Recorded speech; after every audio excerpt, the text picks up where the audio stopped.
Active से passive में जिस प्रकार के प्रश्नों की हम बात कर रहे थे कि डायरेक्ट सेंटेंस देकर के बोर्ड एग्जाम्स में प्रश्न पूछे जा सकते हैं, तो अभी अपने एक इस प्रकार का पेपर हल करेंगे जिसमें सभी प्रकार के सेंटेंस इसमें समायोजित हैं और इनका अभ्यास अपन करते हैं कि किस प्रकार से रूल्स के अनुसार इनको बनाते हैं। सबसे पहले एक सेंटेंस देखिए, Ram was crossing the river. ये एक एक्टिव सेंटेंस है। क्या ये एक्टिव? इसको पैसिव बनाना है। सबसे पहले इसको पैसिव बनाने के लिए चारों रूल्स अपने को ध्यान में हैं। इसकी पहचान करेंगे इसकी वर्ब से। क्या गया? Was crossing. कौन से काल का वाक्य ये? पास्ट कंटिन्यूस टेंस का। और पास्ट कंटिन्यूस में अपन क्या काम में लेते हैं? Was verb plus being. क्या लेते हैं? बीइंग। अब इसमें द रिवर क्या है? ऑब्जेक्ट। और राम क्या है? सब्जेक्ट। ऑब्जेक्ट क्या आ जाएगा? सबसे पहले सब्जेक्ट की जगह तो क्या हो जाएगा? The river. अब रिवर कैसी है? सिंगुलर है। वाज बीइंग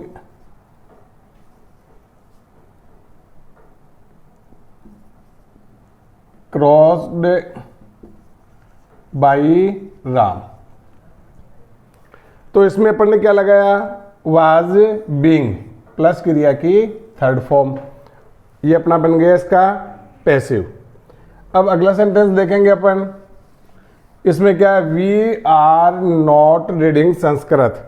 अब ये देखिए, आर नॉट रीडिंग। अब आर रीडिंग्स, ये प्रेजेंट कंटिन्यूस में नेगेटिव सेंटेंस है। कैसा सेंटेंस है? नेगेटिव। अब नेगेटिव सेंटेंस है तो इसमें भी रूल्स वही काम करेगा, is am are plus being plus not. तो इसमें ऑब्जेक्ट क्या है? संस्कृत। संस्कृत को कहां ले आएंगे? सब्जेक्ट की जगह संस्कृत। अब संस्कृत कैसी है? सिंगुलर है। तो अब यहां क्या आ जाएगा? Is not being. अब रीड की थर्ड फॉर्म एक ही चलती है, रीड रेड रेड। तो क्या हो जाएगा? रीड। अब इसमें बाई लगाने की आवश्यकता नहीं है। अगर हम बाई लगाएंगे तो क्या हो जाएगा? By us. लेकिन ये बाई अस की आवश्यकता नहीं है क्योंकि वी और दे, पीपुल, सम पीपुल, ये क्या है कि अनइम्पोर्टेंट सब्जेक्ट और अनइम्पोर्टेंट सब्जेक्ट के साथ में बाई का यूज नहीं करते। तो Sanskrit is not being red.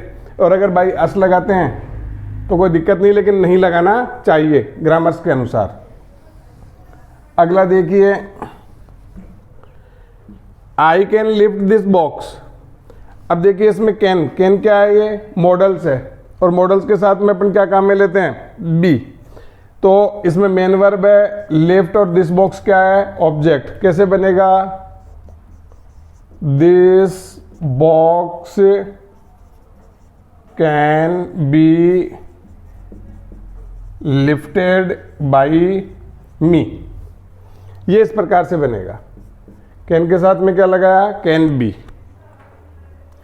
Next देखिए, will she write a book. अब देखिए विल भी किसका काम कर रहा है? मॉडल का। लेकिन ये किससे पहले है? सब्जेक्ट से पहले आ गया। और सेंटेंस को कैसा बना रहा है? इंट्रोगेटिव। तो इसमें इंट्रोगेटिव सारे रूल्स के अनुसार बनाएंगे। तो इंट्रोगेटिव के रूल्स के अनुसार क्या होगा? इसमें हेल्पिंग वर्ब की जगह हेल्पिंग वर्ब। तो इसको क्या हो जाएगा? विल का विल। ए बुक क्या है? Object. A book be written by her. ये इस प्रकार से बनेगा। नेक्स्ट देखिए, मे आई टेक इट।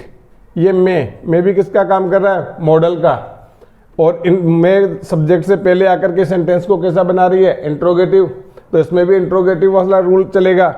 तो सबसे पहले मैं। अब इट इसमें किसका काम कर रहा है? ऑब्जेक्ट का। मैं इट बी टेकन बाई मी। इस प्रकार से बनेगा।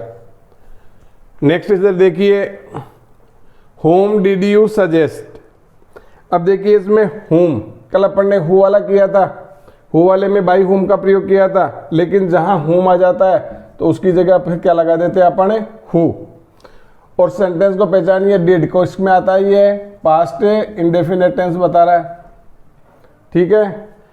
तो अब सबसे पहले इसको किस इंट्रोगेटिव है तो इंट्रोगेटिव का रूल लगाएंगे, हु वाज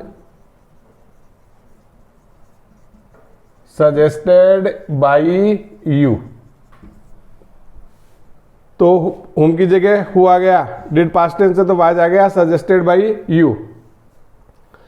नेक्स्ट देखिए इसमें डोंट किल ए बर्ड। अब ये डू नॉट से वाक्य प्रारंभ हो रहा है। डू नॉट या क्रिया की first form let please kindly से, ये कैसा सेंटेंस है, इंपरेटिव सेंटेंस है। और इंपरेटिव सेंटेंस को हम किससे प्रारंभ करते हैं, लेट से।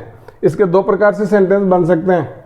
सबसे पहले तो अपन देखिए इसको लेट से प्रारंभ करेंगे तो लेट नेगेटिव है, नॉट ऑब्जेक्ट क्या है, एक bird, a bird be killed. और दूसरा तरीका है इसको लेट से चालू करो, let a bird not be killed. दोनों तरीके से ये बन सकता है, लेकिन नीचे वाला तरीका ज़्यादा मान्य है, वैलिड है।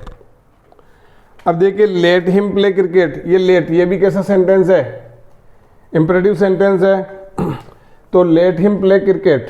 अब इस सेंटेंस को सबसे पहले अपन इंपरेटिव है किससे चालू करेंगे, लेट से ही चालू करेंगे।